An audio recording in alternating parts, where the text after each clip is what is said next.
I just picked up this, the Bang Olufsen 2300, and it needs repair.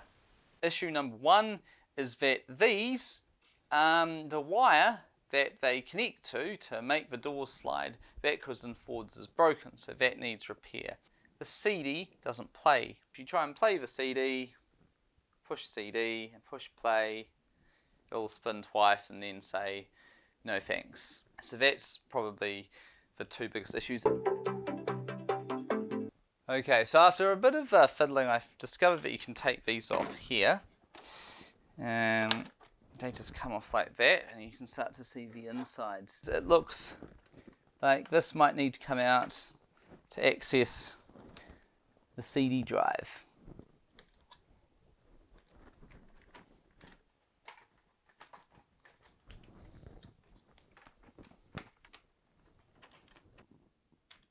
So that's all these loose. Now, behind here is a little spring.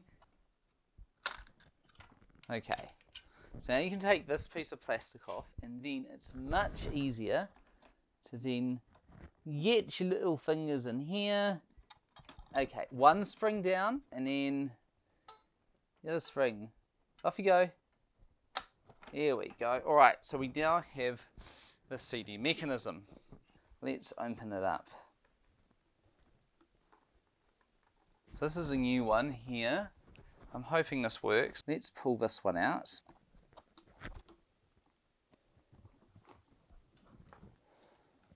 That comes off.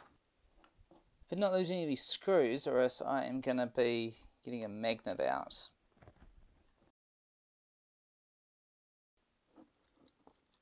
We have success. It was a bit of levering in and out. It's just a matter of taking this little rubber thing off here. Yep, there it is. And putting that in there. She's got a new one. Now it's time to continue putting it back together.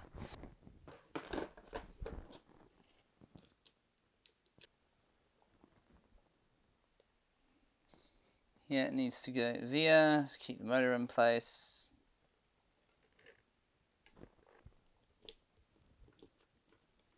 That's the mechanism back together.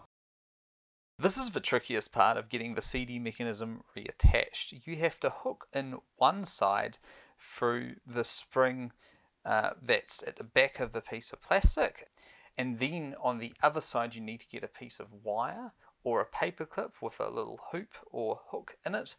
Get that through, get that attached to the other side of the spring, and then you need to very carefully pull that through the gap between the silver part of the CD mechanism and the black part of the CD mechanism, and then pull that out just far enough to then be able to hook that over the tab that's sticking out there.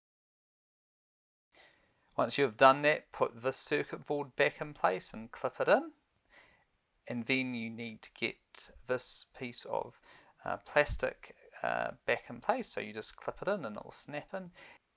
And with this here, you need to pull out the little door hook, pull that out, and then slide the door into the hook, and then you need to replace that back inside. And of course now you just need to basically put the screws back in it. Right, it's time to test the CD mechanism. Let's put a CD in, load it up and get it playing.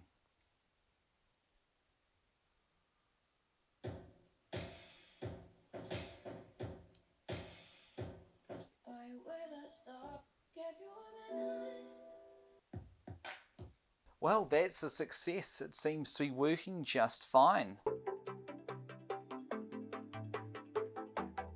With the CD fixed, it's time to start looking at the door mechanism. And I have already actually put the door mechanism back together, but it came loose, and it's come loose multiple times because the rubber belt that controls the door mechanism is loose. So I've ordered a new one, and the first thing we're going to do is put that in it. There are two belts, but we'll start off with the big one first, which is this one here, which I am sure goes to this mechanism here. This is nice and thick. Okay, this is fiddly as all heck. So you have to get it just that way. Not quite. A little bit like that, and then you go like this. Okay, now it's like that, and then you pull this through. Okay, and that's that belt replaced, and that feels so much more solid and accurate. In the pack, it came with another belt, so I thought it'd be a good idea to replace this one as well. You just remove this little screw here. Try not to lose it. It's a little wire bendy thingy.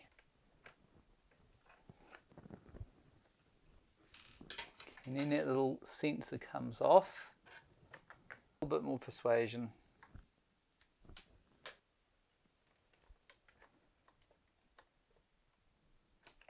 So let's remove the old belt. Okay, that's out. Put that back in there like that. Put this,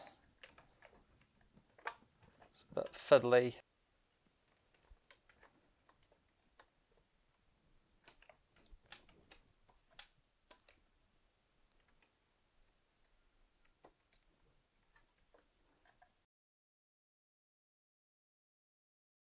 And then we can put this little thing there.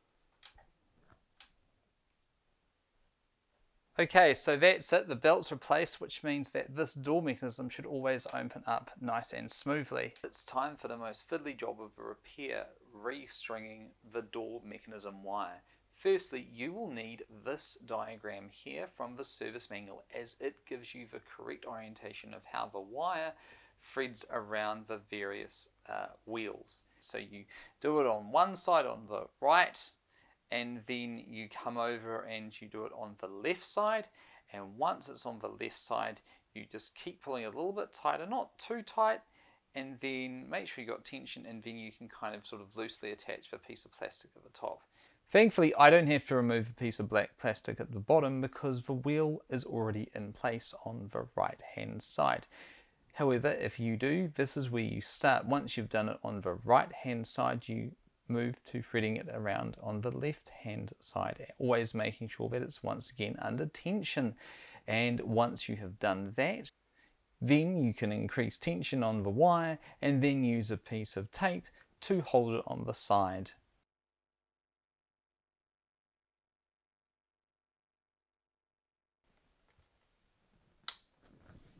Without this image here, I'd be absolutely stuffed, because it's the only way of knowing how to correctly orientate the wire around this round thing here.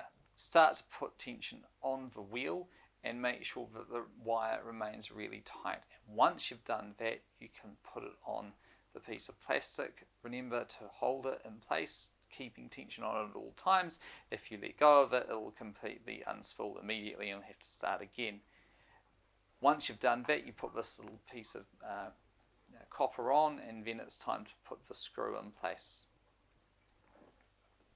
Now it's time to get the other wire on. Make sure once again that it's under tension, and then you've got to hook it in here, and then you've got to pull it around.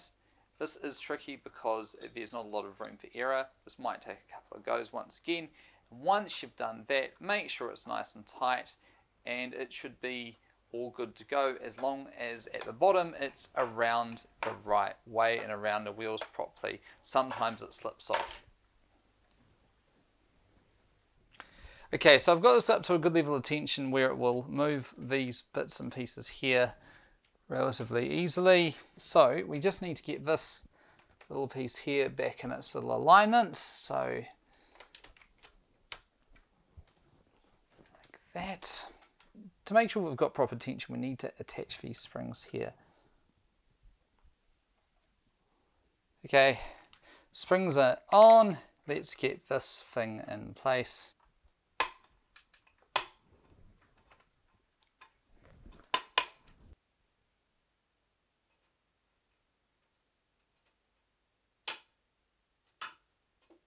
Let's plug it in and see if anything has changed.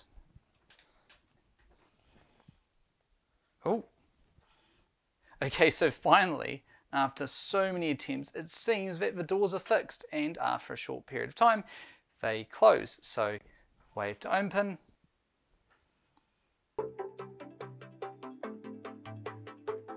Now, this is a bit of an issue. Now, I'm not sure if you can see it, but this is quite dull. I'll show you what I mean. So behind the glass panel and the black panel, there's supposed to be a display, but it's really dull. If I turn off the light, you can see it light up, but it's really, really dull, and I'm thinking that either it's on a dull setting or it needs something replaced. So that's probably the next thing that I need to look at. Here, okay, so we've got some cables attaching it, so let's remove those.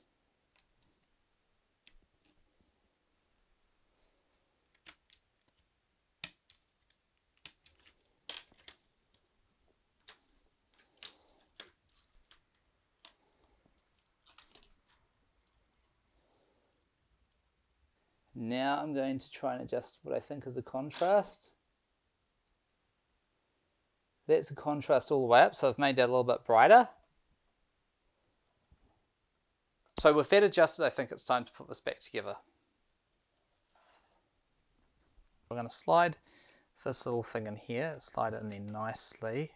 It goes in there, and then I think this goes back, make sure it's nice and secure. Then we're going to route these wires from the side down here.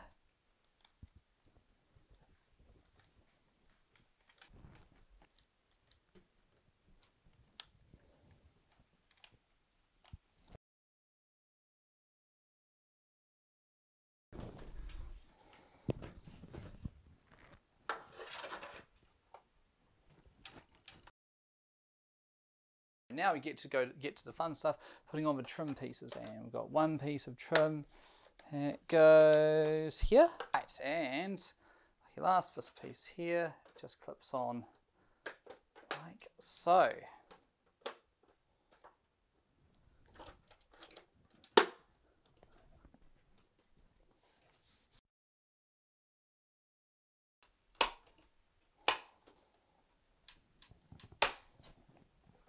Right, it's time to see if this shines any brighter. That's CD. That's a radio. Yep, much better. Of course, this did not come with any speakers when I purchased it, so that means I had to buy some speakers. What speakers did I buy? Well, the ones that match the system, of course, and in a very 1990s shade of blue. The previous owner decided to modify these speakers because his BeoSound 2300 wasn't working properly. So he added some inputs, and that's had some unfortunate consequences, so that when you turn it on and then you turn it off, it makes a horrible pop noise. For those of you who are not familiar with this speaker, this switch here and this RCA cable are not standard. These have been added by the previous owner, and I think he's made some unintended modifications. So if we turn it around and we look here, unfortunately, in order to make this RCA input work, these two contacts here are bridged, and I'm pretty sure that that will be the left input and the right input. And of course, this being a Bang Olufsen system, it would figure out that this is the left speaker or the right speaker, but by bridging these contacts, it makes the audio mono. It's a simple matter of removing the bridge connector, the RCA cable plug, then removing the power read lead from the signal wire, reattaching the signal wire to the 8-pin DIN connector, and then replacing the speaker cover.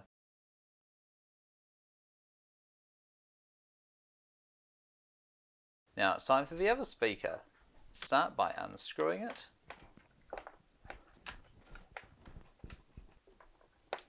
Pulling the back off. Removing the signal Unbridge cable. those contacts. I need to get rid of and this. Removing the RCA cable. Removing the red wire. Resoldering the signal cable.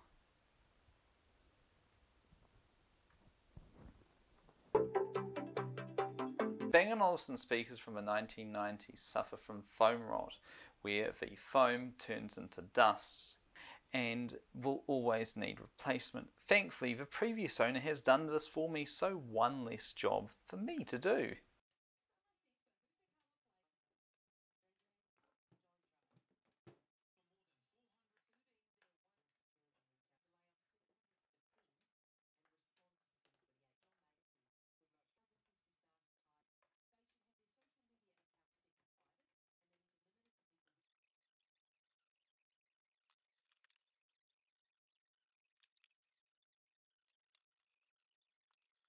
Right, it's time to test my handiwork. Let's make sure it turns on and off without making a horrible popping noise.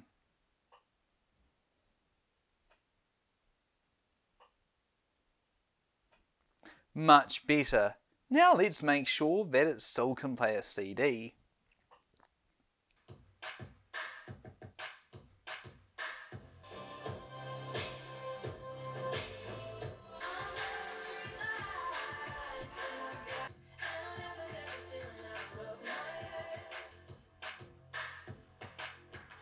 Check the radio as well.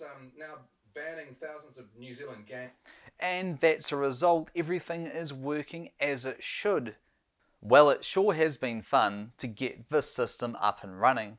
If you enjoyed the content, then leave me a like or tell me about your Bang Olufsen experience. And if you want to see the next video, which will be a full in-depth review of this system here, then subscribe to see that. But for now, thank you so much for watching, and I'll see you again very soon with part 2 of this video.